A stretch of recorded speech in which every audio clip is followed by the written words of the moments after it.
할렐루야, 주님의 이름으로 문안드립니다. 다 같이 사도신경으로 신앙 고백하심으로써 수요일 새벽 예배를 시작하겠습니다.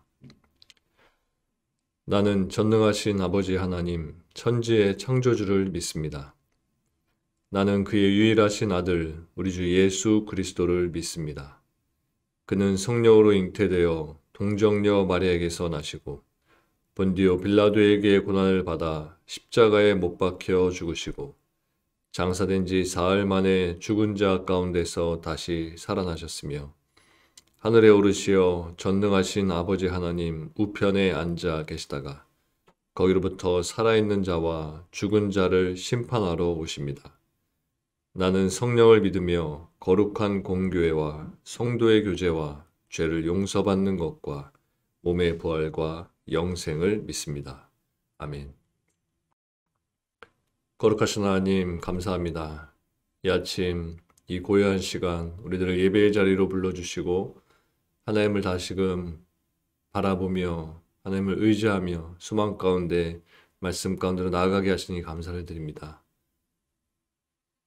어제 하루도 생각해보면 후회되는 것이 많고 우리들의 언행 속에 얼마나 잘못된 모습들이 부족한 모습들이 많았는지를 돌아보게 됩니다. 주님, 날마다 주님의 보혈로 날마다 우리들의 행실을 빚어주시고 적셔주시고 씻어주셔서 예수님 같이 많은 이들에게 하늘의 사랑과 그 은총을 베푸는 자들 되게 해주시고 우리들의 삶을 통하여서 하나님의 위대하심을 세상 곳곳에 드러내며 사는 우리들 될 수 있도록 인도하여 주시옵소서.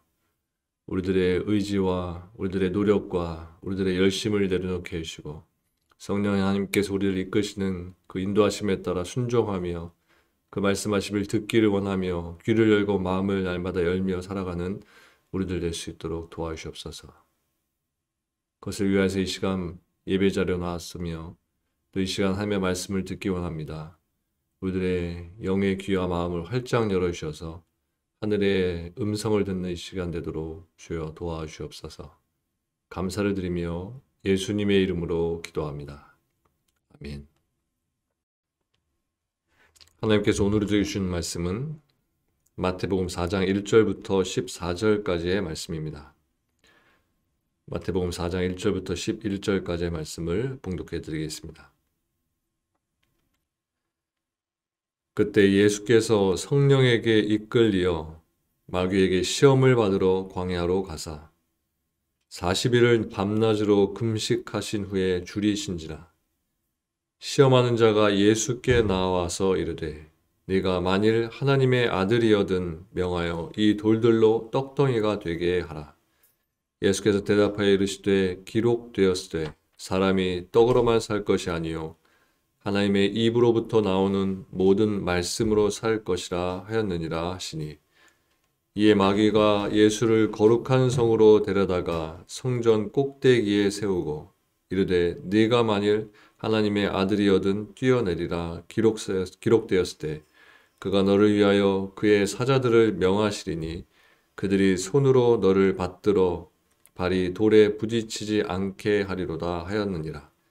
예수께서 이르시되 또 기록되었을 때 주 너의 하나님을 시험하지 말라 하였느니라 하시니 마귀가 또 그를 데리고 지극히 높은 산으로 가서 천하 만국과 그 영광을 보여 이르되 만일 내가 엎드려 경배하면 이 모든 것을 네게 주리라. 예수께서 말씀하시되 사탄아 물러가라. 기록되었을 때 주 너의 하나님께 경배하고 다만 그를 섬기라 하였느니라. 이에 마귀는 예수를 떠나고 천사들이 나와서 수종드니라. 아멘. 오늘 본문 2절 말씀을 보면 예수님께서 40일을 밤낮으로 금식하신 후에 줄이셨다라고 했습니다. 여기서 주목해야만 하는 부분은 바로 광야와 줄이셨다라는 이 표현입니다. 즉 광야는 이 땅에 인간이 살고 있는 배경을 보여주는 것이고 그리고 줄였다라는 것은 모든 인간의 근본 상태인 결핍의 문제를 한마디로 요약해 놓은 것입니다. 그러므로 이 말씀은 단지 예수님만의 특별한 상황이 아니라 모든 인류의 공통된 상황이라고 말할 수 있는 것입니다. 광야와 같이 황폐한 상황 속에서 굶주림이라는 결핍의 상태에 있는 것이 바로 인간 실존의 참 모습이라는 것입니다. 이스라엘 백성 역시 이러한 광야에서 가장 먼저 굶주림과 목마름의 시험을 받아야 했고, 두 번째는 하나님의 보호하심을 의심하도록 하는 시험을 거쳐야 했습니다. 또 마지막으로는 하나님을 버리고 우상을 섬기라는 이 유혹의 시험을 통과해야 했습니다. 그리고 이러한 광야의 결핍에서 오는 고통과 시험은 오늘날 기아와 빈곤으로 고통당하는 후진국은 물론이고 도덕적 타락과 온갖 범죄가 들끓는 선진국에 이르기까지 여전히 인류 공통의 문제로 남아 있습니다.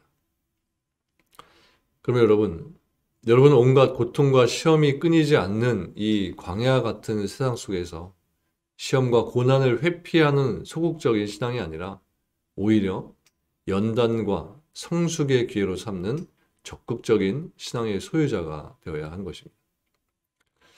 이어서 4절 말씀을 보면 사람이 떡으로만 살 것이 아니요 하나님의 입으로 나오는 모든 말씀으로 살 것이라 하고 있습니다. 이것은 떡을 가지고 시험하는 사단의 유혹에 대한 예수님의 응답입니다. 예수님께서 이처럼 물질 우선주의를 내세우면서 욕망을 채우기 위해서는 수단과 방법을 가릴 것 없다고 유혹하던 사단을 향해 인간에게는 떡보다 우선하는 하나님의 말씀이 있다는 사실을 분명하게 선포해 주신 것입니다. 여러분, 이처럼 이 세상에서 육신의 생명을 유지하고 욕구를 채워줄 수 있는 것보다 더 가치 있고 우선되는 것이 있다는 사실을 아는 것은 참으로 중요합니다. 왜냐하면 이러한 사실을 깨달을 때 인간은 이 땅의 것으로부터 자유를 얻고 신령한 하나님의 세계로 나아갈 수 있기 때문입니다. 그럼에도 불구하고 이 세상의 많은 사람들은 이 땅에서의 육신의 양식과 물질이 모든 것이라고 생각하고 있으니 안타까운 일이 아닐 수 없는 것입니다. 이처럼 그들은 영생의 양식이 되는 복음을 전하면 흔히 아니 예수를 믿으면 돈이 나오냐 떡이 나오냐라고 말하면서 복음을 외면하는 것입니다. 여러분, 물과 성령으로 거듭난 우리 성도들은 이러한 육신의 차원을 넘어서 영적인 눈을 뜨고 신령한 세계를 볼 수 있어야 합니다. 육의 양식보다 더 소중한 영의 양식이 있고 세상의 영광보다 더 찬란히 빛나는 하나님의 영광이 존재하고 있다는 사실을 깨달아야 하는 것입니다. 한 동물학자는 말하기를 인간과 동물의 결정적인 차이는 신령하고 거룩한 세계를 느끼느냐, 느끼지 못하느냐에 달려 있다고 했습니다. 즉, 그의 연구 결과에 의하면 동물 가운데 가장 지능 지수가 높다는 침팬지를 가지고 실험을 해봤더니 다른 것은 학습이 어느 정도 가능한데 신령한 것에 대해서는 도무지 반응이 없다라는 것입니다. 먹을 것을 가지고 실험하면 즉시 반응이 나타나는데 하나님이라고 하면 눈만 껌뻑이지 도무지 반응이 없더라는 것입니다. 그 이유는 동물에게는 신령한 것을 감지할 능력이 전혀 없기 때문입니다. 하나님의 형상으로 지음받은 인간과 그렇지 못한 동물과의 결정적인 차이는 바로 이렇게 신령한 것에 대한 감각의 차이에 있는 것입니다. 그러므로 인간의 형상을 하고 있으면서도 하나님에 대해 아무런 감각도 없고 그 필요도 느끼지 못한다면 사실 그 사람은 짐승과 다를 바가 없다라고 말할 수 있는 것입니다. 또 7절 말씀을 보면 주 너의 하나님을 시험하지 말라고 했습니다. 이것은 사단의 두 번째 유혹에 대한 답변으로 여기에는 신앙의 본질에 대한 중요한 진리를 내포하고 있습니다. 여러분, 사단은 먼저 첫 번째 유혹을 통해서 그리스도의 정체성을 시험했습니다. 즉, 하나님의 아들이라면 돌을 떡으로 만드는 능력을 통해서 자신을 입증해 보이라 이렇게 유혹했던 것입니다. 그러나 주님께서 말씀으로 하나님의 아들 되심에 대한 확고한 믿음을 보여주시자 이번에는 하나님과의 관계를 시험하고 있는 것입니다. 즉 사단은 예수님께 성전 꼭대기에서 뛰어내림으로써 하나님이 진정 그를 아들로서 인정하고 있는가를 시험했던 것입니다. 그런데 이러한 사단의 시험에 대해 주님은 하나님과의 관계에 대한 절대적인 신뢰를 보여주심으로써 사단의 유혹을 물리치신 것입니다. 그렇다면 여러분, 이러한 사단의 유혹과 주님의 응답은 우리에게 무엇을 말해주고 있는 것일까요? 사단이 집요하게 주님을 시험한 것은 하나님의 아들됨의 문제입니다. 그리고 이것은 결국 하나님과 그리스도의 관계로 귀착될 수밖에 없는 것입니다. 왜냐하면 아들이라는 것은 아버지와의 관계를 전제로 한 것이고 아버지 역시도 아들과의 관계를 전제로 한 개념이기 때문입니다. 이렇게 사단이 예수님을 하나님의 아들 되심에 대해 의심하도록 유혹했던 것은 결국 하나님과의 관계를 의심하도록 만듦으로써 하나님과 예수 그리스도와의 관계를 파괴하기 위한 것이었던 겁니다. 여러분, 이처럼 신앙이란 결국 관계의 문제이고 이러한 신앙과 관계의 문제는 단지 하나님과 우리 인간 사이에서만 적용하는 것이 아니고 사실 모든 생명과 인격체 사이에는 예의 없이 이 관계가 이루어지고 있는 것입니다. 이렇듯 신앙이란 곧 관계의 문제이기 때문에 사단은 오늘날도 하나님과 우리 성도들 간의 관계를 파괴하기 위해서 온갖 책동을 다하고 있는 것입니다. 여러분, 관계란 믿는 만큼 강해지고 의심하는 만큼 약해집니다. 이것은 마치 서로에 대한 신뢰가 강한 부부는 그 무엇으로도 깨어지지 않지만 서로를 의심하기 시작하면 그 누가 손을 대지 않아도 저절로 깨어지는 것과 같은 이치입니다. 따라서 그리스도의 신부된 우리 성도들은 신랑 되신 우리 주님과 아버지 되신 하나님을 절대 의심해서는 안 되는 것입니다.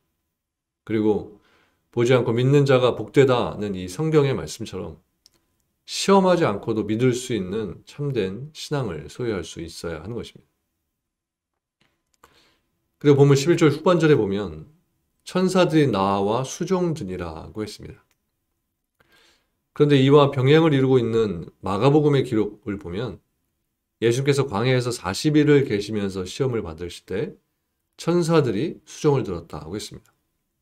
그러면 오늘 11절 말씀과 마가복음의 기록을 종합해서 보면 천사가 예수님을 수종든 것은 사단의 시험에서 승리한 이유지만 실질적으로는 금식과 시험 기간 중에도 예수님과 함께 했음을 짐작할 수 있는 것입니다. 즉 하나님께서는 예수님으로 하여금 광야에서 홀로 사단과 싸우게 하신 것이 아니라 천사들을 보내셔서 시험이 끝날 때까지 예수님을 돕게 하셨고 예수님이 시험에서 승리하시자 나와 수종들게 하셨던 것입니다. 이와 같이 하나님은 하나님의 자녀들이 시험당할 때 홀로 두지 않으시고 돕는 자를 보내주셔서 사단과의 싸움에서 승리하게 해주시는 것입니다. 우리 하나님은 우리들이 사단과 맞서서 영적 싸움을 하고 있을 때 절대로 방치하시는 분이 아니십니다. 성경을 보면 하나님께서는 예수 그리스도뿐만 아니라 우리 성도들을 위해서도 천사를 보내신다고 말씀하고 있습니다. 더구나 우리에게는 사단의 모든 시험을 이기고 승리하신 주님께서 친히 함께해 주시겠다라고 약속하셨습니다. 그러면 여러분이 이 땅에서 사단의 유혹에 있을 때 절대로 마음이 약해져서는 안 되고 오히려 더 용기를 내야 하는 것입니다. 오늘 본문은 예수님께서 사단의 유혹과 시험을 완전히 물리친 통쾌한 승리의 기록입니다. 사단은 가진 술수로 그리스도의 정체성과 하나님과의 관계를 시험하고 메시아로서의 길을 방해하려고 했지만 주님께서는 조금도 흔들림 없이 말씀으로 이것을 완벽하게 물리치셨습니다. 그리고 이러한 승리는 단지 예수 그리스도만의 승리가 아니라 오늘 우리 성도들의 승리에 대한 약속과 보장이기도 하는 것입니다. 왜냐하면 이러한 승리에 주님을 믿는 자가 세상을 이기라고 성경은 말씀하고 있기 때문입니다. 따라서 사단의 유혹과 시험이 올 때마다 오늘의 말씀을 통해서 주님과 같이 통쾌하게 승리를 거둘 수 있다는 믿음과 용기로서 사시는 저 여러분들 모두가 되시기를 주님의 이름으로 간절히 축원합니다. 기도하시겠습니다. 하나님, 날마다 세상을 살면서 우리는 좌절하고 넘어지고 실패하고 있습니다. 하지만 우리들의 영적인 삶의 모습이 이것으로 그치지 아니하고 결국은 마침내는 주님과 같이 승리하게 될 줄 믿습니다. 승리의 환호성을 울려 퍼뜨리며 하나님께서 그 승리로 우리를 이끄실 것을 기대하고 의지하고 믿으면서 오늘도 살기를 원합니다. 하나님, 오늘 어떠한 일이 우리들에게 있게 될지라도 그 순간 실패가 아닌 성공과 승리로 나아가게 하시는 하나님의 인도하심이 있다는 것을 기억하면서 좌절하지 않게 하시고 낙망하지 않게 하시고 슬퍼하지 않게 하시고 오히려 그 가운데서 승리를 주시는 하나님께 감사와 찬양을 올려드리는 우리들 될 수 있도록 인도하여 주시옵소서. 육신의 질병과 관계의 문제와 사업의 문제와 이민의 문제와 여러 가지 문제로 고민하며 기도하고 있는 성도들의 마음을 위로하여 주시고 하나님의 때에 아름답게 기도하는 모든 것들이 하나님의 뜻 안에서 이루어질 수 있도록 주여 도와주시옵소서. 감사를 드리며 예수님의 이름으로 기도합니다. 아멘. 하늘에 계신 우리 아버지, 아버지의 이름을 거룩하게 하시며 아버지의 나라가 오게 하시며 아버지의 뜻이 하늘에서와 같이 땅에서도 이루어지게 하소서.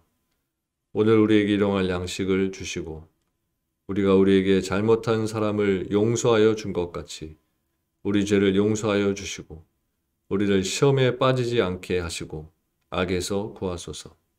나라와 권능과 영광이 영원히 아버지의 것입니다. 아멘.